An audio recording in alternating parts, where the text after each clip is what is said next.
Hola, buenos días. Soy tu maestra Pili de la Escuela Secundaria Técnica número 86 Nicolás Romero de la materia de biología. Vamos a revisar nuestra segunda semana de repaso y comenzaremos con el tema de la célula. La célula es la unidad más pequeña que puede vivir por sí sola. Es la unidad estructural y fundamental de vida que forma a todos los organismos vivos y los tejidos del cuerpo de los seres vivos que contienen todo el material necesario para mantener los procesos vitales, como crecimiento, nutrición, respiración y reproducción. Las tres partes principales de la célula son la membrana celular, el núcleo y el citoplasma. Las células son bloques estructurales básicos de los seres vivos. En esta imagen podemos ver las partes de la célula. Contiene peroxisomas, citoplasma, núcleo, nucleolo, aparato de Golgi, vesícula secretora, retículo endoplasmático, lisosomas, membrana plásmica, microtúbulos, ribosomas, cromatina y mitocondria.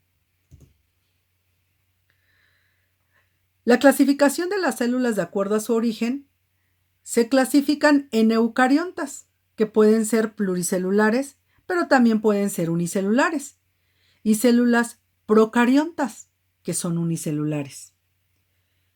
Pues bien, vamos a hablar primeramente de las procariontas. La palabra procarionta se deriva del griego y se divide en pro, que significa previo o antes, y carión, que significa nuez o núcleo. Quiere decir previo al núcleo. Por lo tanto, estas células procariontas unicelulares no tienen núcleo. Su material genético se encuentra disperso en el citoplasma. Son perceptibles al sol. Y como ejemplo tenemos a las bacterias, los termococos o las halobacterias, que están distribuidas en la biosfera, únicos seres que habitan en ambientes extremos, a altas temperaturas y a una alta concentración de sales. En el cuerpo humano, las células procariontas se encuentran en el tracto digestivo y sobre la piel. Es donde las podemos encontrar.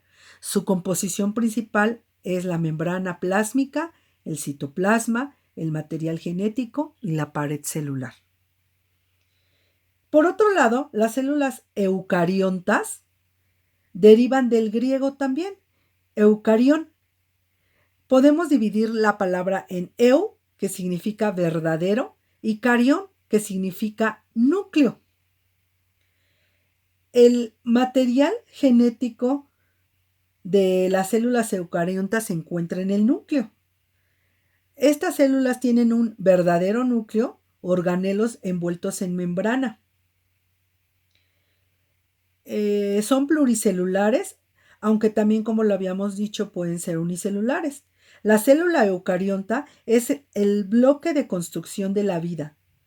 En las células eucariontas podemos encontrar a los protozoarios, hongos, plantas y animales. Y ahí en el núcleo inician las actividades destinadas a la división celular y a la síntesis de proteínas. Las células eucariontas las podemos clasificar según su requerimiento energético. La podemos clasificar en eucarionta animal, que son células de los organismos del reino animal que no presentan organelos para la fotosíntesis. Y en células vegetal eucarionta. Estas presentan cloroplastos para el proceso de fotosíntesis y pared celular. Hay células eucariontas con una diversidad de células, con funciones especializadas,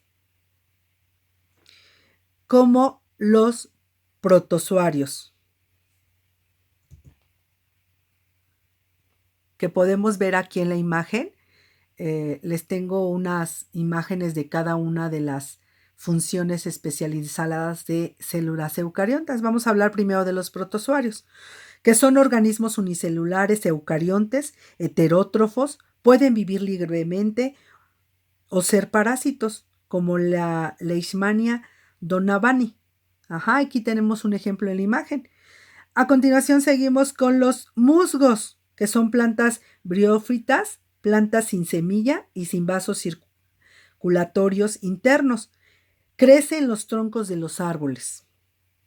Las algas, que son organismos eucariontes del reino Plantae, pueden ser unicelulares o pluricelulares. Como las plantas, posee clorofila y son autótrofos gracias al proceso de fotosíntesis. Tenemos también a las levaduras, que son eucariontes del reino fungi. Engloba a los hongos, levaduras y moho. Son unicelulares y tenemos como ejemplo la levadura del pan o la levadura del vino. Neuronas. Son células especializadas en la transmisión de los impulsos nerviosos. Se caracterizan por tener un cuerpo celular, del cual surgen varias ramificaciones cortas llamadas dendritas y una rama o tubo de membranas largo llamado axón. Ahí vemos en la imagen cómo es una neurona. También tenemos como ejemplo a la célula madre, que son células de organismo superior, pluricelulares que tienen la capacidad de formar todas las células. Por ejemplo, las células del embrión en la etapa inicial de formación de un animal. Primeras células que se dividen en varias para luego formar extremidades como los ojos, corazón y cerebro. Aquí también tenemos la célula de una planta eucarionte. Son autótrofas.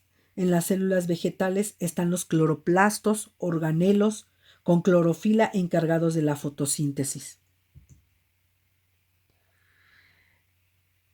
La clasificación de las células según sus funciones. Las principales son de nutrición, crecimiento, relación y reproducción, como la contracción de defensa, transporte y respiración.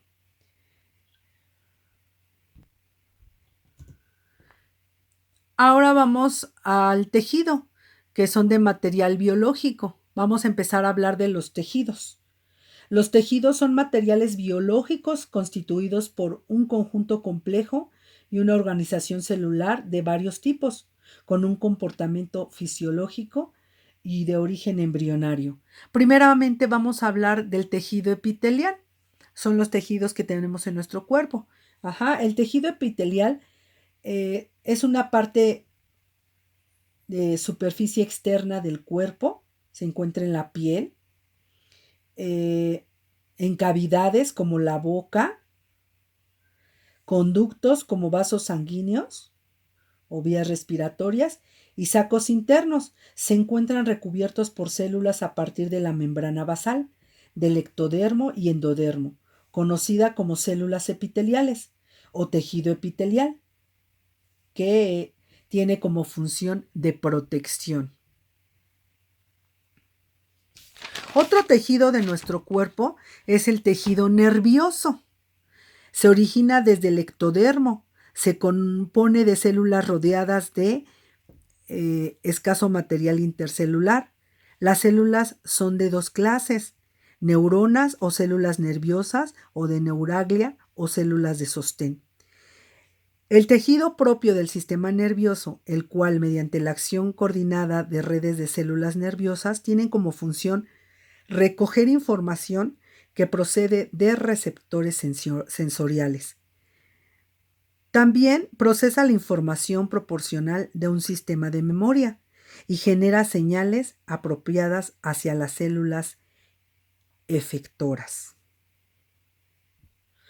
En el sistema nervioso central, el tejido nervioso se origina desde el epitelio del tubo neural y contiene neuronas, células de neuraglia y capilares sanguíneos que forman la barrera hematoencefálica. Y en el sistema nervioso periférico conecta los receptores sensoriales con el sistema nervioso central y a este con las células efectoras.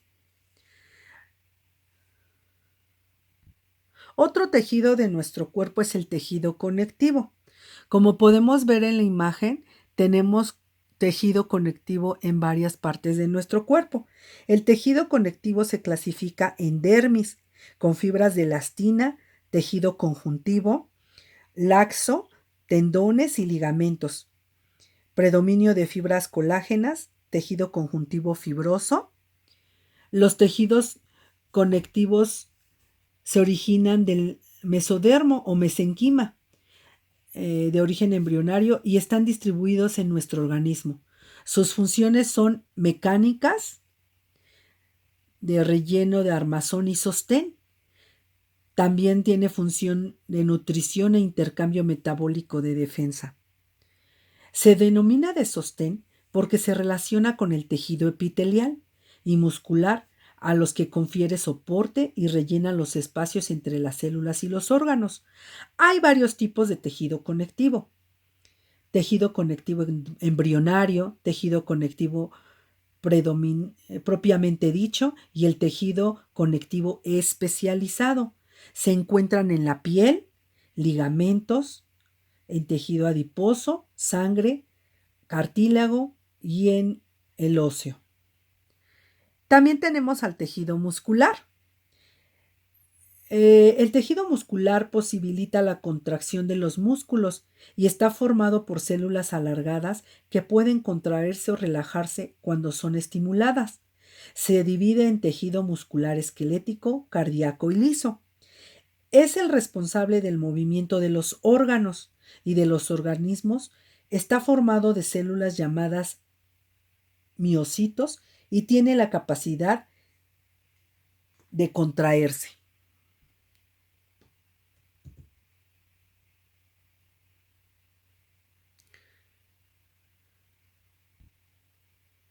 En esta semana de repaso también vimos algunos de los precursores que descubrieron la célula. Hablábamos de Robert Hooke. Él había observado células muertas. Unos años más tarde, Marcello Malpighi, anatomista y biólogo italiano, observó células vivas. Fue el primero en estudiar tejidos vivos al microscopio. Concretamente, en 1839, Theodor Schwann y Matthias Jakob Schleiden fueron los primeros en lanzar la teoría celular. Por otro lado, Anthony van Leeuwenhoek en 1632 fue un mercader de tela en Nederland. Van Leeuwenhoek no era científico con entrenamiento formal, pero era un individuo muy curioso quien disfrutaba observar el mundo a su alrededor. Mientras trabajaba en su sastrería en la década de 1670, comenzó a experimentar con el vidrio soplado y la construcción de microscopios, utilizando diseños descritos por Robert Hooke. En micrografía, Van Leeuwenhoek construyó sus primeros microscopios a mano, fabricado cada alimento desde su lente altamente definido hasta los tornillos utilizados para mantener junto el instrumento. Esas fueron las aportaciones de algunos de los precursores que descubrieron a la célula. Pues bien, muchachos, este fue el repaso de su segunda semana. Espero que esta clase libere sus dudas. Nos vemos en el siguiente tema. Se despide de ti tu Miss Pili y te sugiero te suscribas a mi canal. ¡Hasta pronto!